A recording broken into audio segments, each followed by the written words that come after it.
Assalamualaikum. Halo adik-adik SMK jurusan pariwisata. Ketemu lagi dengan saya, Juni Nisfianti, dalam pelajaran IPA Terapan. Kali ini akan membahas tentang elastisitas dan tegangan permukaan. Seperti biasa ya, sebelum kita mulai bahasannya, like dulu tayangannya dan jangan lupa dukungan subscribe-nya. Setelah membahas bab ini, insya Allah kalian akan dapat menganalisis karakteristik, jenis dan kekuatan bahan, kemudian juga dapat mengaitkan elastisitas dan kekuatan bahan dengan tegangan, regangan, dan modulus elastisitas secara cermat dan mandiri. Oke adik-adik, langsung aja kita mulai bahasannya. Adik-adik, dalam dunia tata busana, seorang penjahit akan menggunakan elastik dalam membuat pakaian. Membuat rok seperti ini misalnya. Bahan elastik yang digunakan adalah karet di bagian pinggang. Elastik sendiri merupakan salah satu bahan yang mudah dibentuk sesuai keinginan dan dapat digunakan berulang-ulang. Dan kamu tahu, seutas benang jaring laba-laba ternyata 5 kali lebih kuat dibandingkan seutas benang baja dengan berat yang sama. Nah, akhirnya para ilmuwan melakukan riset untuk membuat bahan yang kuat dengan tingkat elastisitas tertentu yang digunakan untuk berbagai kepentingan. Tapi apa sih sebenarnya elastisitas itu? Yuk kita bahas lebih lanjut. Adik-adik, elastisitas adalah kemampuan suatu bahan untuk kembali ke bentuk semula setelah gaya yang diberikannya hilang. Nah, kembalinya bahan ke bentuk semula itu akibat munculnya gaya pemulih atau restoring force yang merupakan gaya penyebab perubahan bentuk. Dan setiap benda elastis juga memiliki batas kemampuan mengatasi gaya. Jika gaya mekanik yang diberikan pada bahan elastis melampaui batas kemampuannya, benda elastis akan mengalami deformasi plastis. Dengan kata lain, benda elastis itu akan rusak.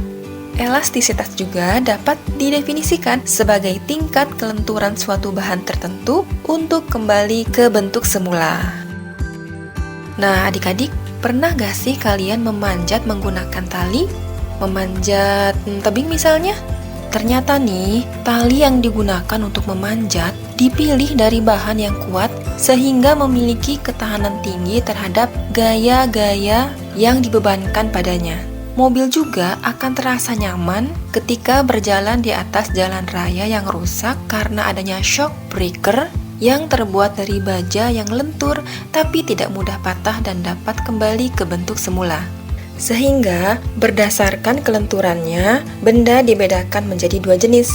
Yang pertama, benda plastis atau inelastis, yaitu benda yang jika dikenai gaya hingga mengalami deformasi akan mempertahankan bentuk tersebut dan tidak kembali ke bentuk semula meskipun gaya telah dihilangkan. Contoh benda plastis adalah tanah, lumpur, dan plastisin. Kemudian yang kedua, benda elastis.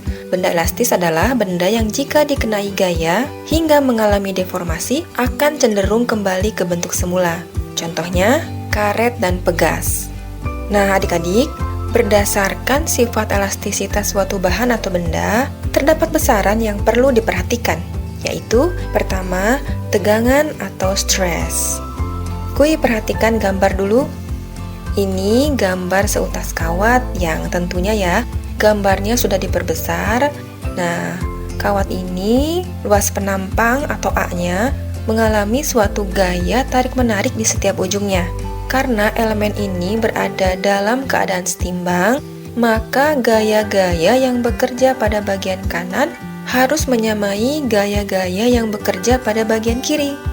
Nah, akibat dari gaya tarik tersebut, kawat mengalami tegangan yang didefinisikan sebagai besarnya gaya yang bekerja pada tiap satuan luas penampang dan secara matematis dirumuskan sebagai berikut. Sigma sama dengan F dibagi A, di mana sigma adalah tegangan dengan satuan N per meter kuadrat, F adalah gaya, satuannya Newton, dan A adalah luas penampang, satuannya meter kuadrat atau meter persegi.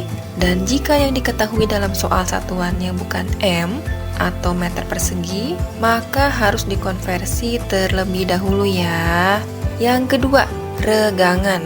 Jika suatu benda diberi tekanan atau tegangan tertentu yang cukup besar, maka benda tersebut akan mengalami perubahan ukuran. Coba kalian perhatikan gambar. Benda berbentuk silinder dengan panjang L dan luas penampang A dikenai gaya tarikan F, sehingga bertambah panjangnya sebesar delta L. Ketika itu, benda mengalami regangan atau strain.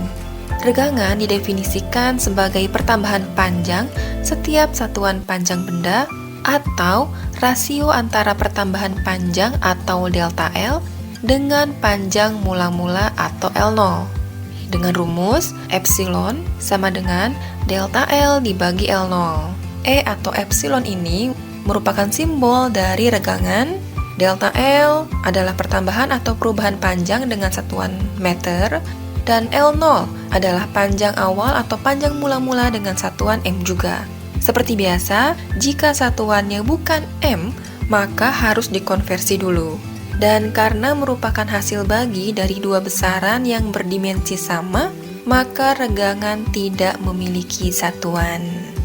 Yang ketiga, modulus elastisitas atau disebut juga modulus Young merupakan besaran yang menggambarkan seberapa besar tingkat elastisitas suatu bahan dengan membandingkan antara tegangan dan regangan selama gaya yang bekerja tidak melampaui batas elastisitasnya. Secara matematis dirumuskan dengan E sama dengan sigma dibagi epsilon atau tegangan dibagi regangan. Dalam satuan internasional, satuan modulus elastisitas sama dengan satuan tegangan. Semakin kecil nilai modulus elastisitas suatu bahan, artinya bahan tersebut mudah mengalami pemanjangan atau pemampatan. Sedangkan jika nilainya besar, maka akan sulit mengalami pemanjangan atau pemampatan. Oke, kita lihat contoh soal berikut. Kawat tembaga berbentuk silinder berdiameter 0,8 mm ditarik dengan gaya sebesar 25 Newton. Tentukan tegangan yang dialami kawat tembaga tersebut. Seperti biasa, untuk menjawab soal ini seperti biasa ya, kita tulis diketahuinya dulu. Ini ada angka 25 dengan satuan Newton, berarti dia gaya ya. Kita tulis F sama dengan 25 Newton. Kemudian di sini ada angka 0,8 mm sebagai data dari diameter kawat, tapi jangan lupa ini satuannya milimeter. Ubah dulu ya ke meter. 0,8 mm sama dengan 0,0008 meter. Kemudian yang ditanyakan tegangan atau sigma. Oke adik-adik, untuk sketsa kawatnya kira-kira seperti ini. Yang diketahui ada F dan D. Sedangkan rumusnya untuk mencari tegangan adalah sigma sama dengan gaya dibagi A atau F dibagi A. Berarti kita belum bisa mencari besarnya tegangan karena data A belum ada. Sehingga kita harus cari dulu A-nya. Kita lihat permukaan atau penampang dari kawat yang berbentuk silinder ini adalah berbentuk lingkaran. Berarti kita mencari A atau luas penampang dengan mencari luas lingkaran terlebih dahulu. Pastinya kita udah tahu rumus cara mencari luas lingkaran, ya kan? Nah, kita bisa mencarinya dengan rumus setengah dikali Pi dikali R kuadrat atau seperempat dikali Pi dikali D kuadrat. Karena yang diketahuinya diameter atau D, maka yang dipakai rumus ini ya. A sama dengan seperempat dikali Pi dikali D kuadrat. Kita masukkan ya, seperempat Pi-nya 3,14, berarti seperempat dikali 3,14 dikali 0,0008 kuadrat sama dengan 0,0000005024 meter kuadrat. Kayaknya kalau nulisnya kayak gini kepanjangan ya. Jadi bisa juga ditulis seperti ini. Di sini kita lihat nolnya ada 1, 2, 3, 4, 5, 6, 7. Ada 7 ya. Dan ada di sebelah kiri angka bukan 0. Berarti kita tulis 10 min 7. Min ya karena adanya di sebelah kiri dan ini sebagai pengganti 0 yang 7 ini. Kemudian kita tulis angka setelah 0 yang ini di sini, tinggal tambahkan koma di sini. Berarti luas penampangnya adalah 5,024 kali 10 pangkat min 7. Setelah ketemu, sekarang kita mencari tegangannya. Tinggal kita masukkan angkanya, F-nya 25, A-nya ini ya. Ini di bawah ada 10 pangkat min 7. Bisa kita pindahkan ke atas ya, tapi nanti jadi positif. Berarti kalau dipindah ke atas menjadi 10 pangkat 7. Berbeda misalnya kalau di bawahnya 10 pangkat 7, berarti kalau dia dipindah ke atas, dia akan menjadi 10 pangkat min 7. Oke, kita tulis ya 10 pangkat 7-nya di sini. Tinggal kita hitung 25 dibagi 5,024, hasilnya adalah 4,98. Berarti hasilnya adalah 4,98 dikali 10 pangkat 7 Newton per meter kuadrat. Oke, sekarang contoh soal yang kedua. Sebuah kawat logam dengan panjang 200 cm dan luas penampang 5 cm persegi dikaitkan pada atap di atas sebuah mall. Kawat tersebut digunakan untuk menggantung sebuah benda hiasan sebagai aksesoris. Ujung kawat tersebut tertarik oleh benda hiasan dengan gaya 20 Newton. Ternyata kawat tersebut memanjang hingga mencapai 280 cm. Tentukan regangan, tegangan, dan modulus elastisitasnya. Oke, seperti biasa ya, kita cari dulu angka-angka sebagai data dan yang akan kita tulis di diketahui. Oke, di sini ada angka 200 cm sebagai panjang kawat. Kemudian panjang kawat setelah diberikan gaya yaitu 280 cm. Nah, berarti panjang kawat ini sebagai L0 atau panjang kawat mula-mula. Dan itu berarti perubahan panjang atau delta L-nya dari 200 cm ke 280 cm yaitu 80 cm.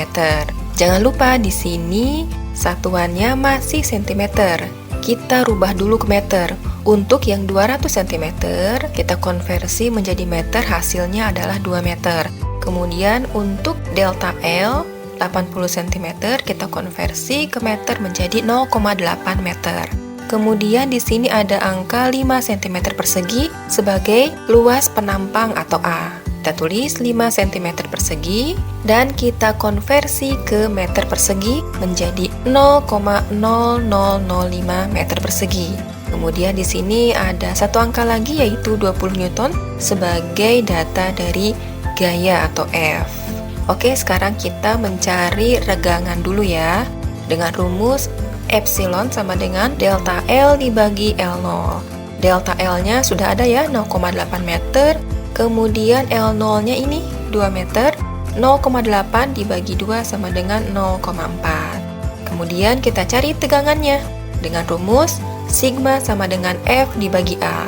F-nya 20 Newton, A-nya ini kita masukkan 20 Newton dibagi 0,0005 sama dengan 0,0004. Nah, seperti yang sudah saya jelaskan sebelumnya bahwasannya karena di sini ada angka 0-nya 4, di sebelah kiri angka bukan 0, maka kita tulis 10 pangkat min 4. Dan angka 4-nya ditulis di sini. Berarti kita bisa tuliskan dengan menggunakan notasi ilmiah, angka ini menjadi 4 kali 10 pangkat min 4 Newton per meter persegi. Kemudian yang terakhir, modulus elastisitas. Kita cari dengan menggunakan rumus E sama dengan sigma dibagi epsilon.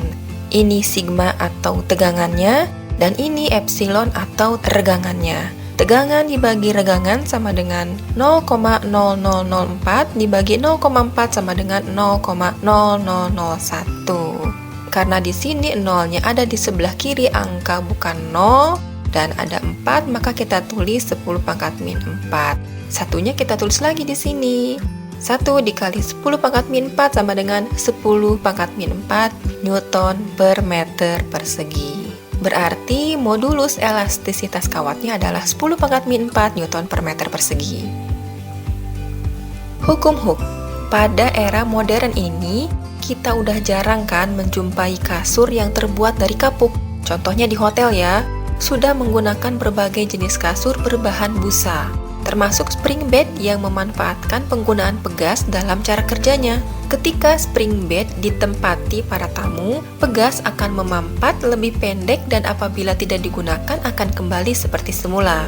Robert Hooke mempelajari hubungan antara gaya yang bekerja pada pegas dengan perubahan pertambahan panjang dan hasil penelitiannya dikenal dengan hukum Hooke yang menyatakan bahwa jika pada sebuah pegas bekerja suatu gaya, pegas akan mengalami perubahan pertambahan panjang pegas yang sebanding dengan besar gaya yang bekerja pada pegas tersebut. Secara matematis dirumuskan dengan F sama dengan K dikali delta X, di mana F sama dengan gaya dengan satuan Newton, kemudian delta X yaitu pertambahan panjang pegas, satuannya meter, dan K yang merupakan konstanta pegas dengan satuan Newton per meter.